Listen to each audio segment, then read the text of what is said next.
Bonsoir à tous, il est 19h15, votre rendez-vous quotidien avec l'information en marine et blanc. Je vous propose tout de suite de feuilleter le sommaire de cette émission. Dans quelques instants, nous allons recevoir Marius Trésor, comme tous les mardis. Retour sur la dernière journée de championnat. Beaucoup d'occasions, mais aussi beaucoup de regrets. Après ce match nul obtenu samedi soir face à Dijon, nous aurons le plaisir de recevoir sur ce plateau un joueur qui n'a pas été appelé par Francis Gillot le week-end dernier. Il s'agit d'Henri Cévé. Il nous dira pourquoi, peut-être, et il nous dira comment il vit, lui, cette fin de saison. Et comme tous les mardis, coup d'éclairage sur l'équipe de CFA, celle de Patrick Battiston notamment, équipe qui s'est inclinée ce week-end face à Uzès, le leader du championnat. Nous recevrons sur ce plateau monsieur Victor Fuchs. Allez, c'est parti. Allez, en avant Guingamp, comme disent les Bretons. Mon cher Marius, bonjour. Bonjour Emmanuel, un petit coucou à tous nos abonnés.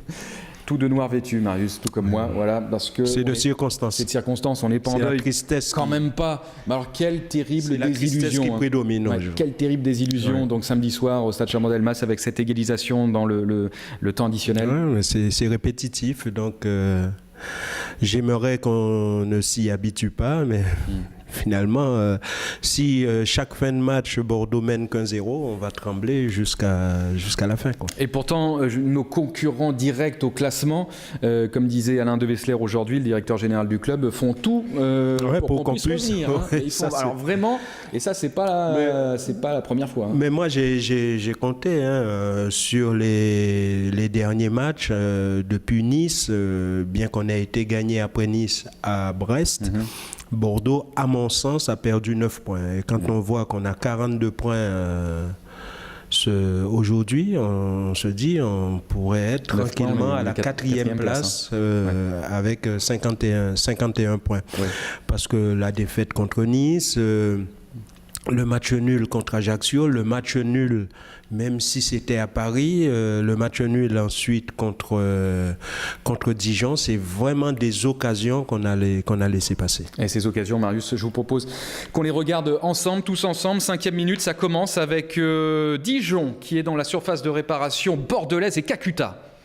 Oui, heureusement que Marc Planus se jette au dernier moment pour contrer ce ballon, parce que là encore, on s'était fait avoir sur Michael Siani est un peu trop court, et il a fallu tout l'expérience de Marc Planus pour tacler au moment où Kakuta frappe ce ballon. Sinon, c'est Dijon qui aurait ouvert le score. Michael Siani qui a un peu battu de la tête, ça se joue à pas grand-chose, mais malheureusement le ballon arrive dans les pieds de Kakuta et serait pu dès la 5e minute. Il faut simplement dire que cette première mi-temps a été vraiment catastrophique côté girondin. Donc, comme on sait, depuis un certain temps, selon les matchs, on a une bonne mi-temps et une mauvaise. Automatiquement, après la fin de la première, on s'est dit la deuxième devrait être meilleure. Vous avez raison, une première mi-temps assez atone, comme on dit, avec quelques occasions, mais pas de réelles ambitions dans le jeu, dans la percussion, dans les duels, dans le combat. Oui. On a même été dans les combats battus par Dijon. Oui, mais ils en voulaient plus.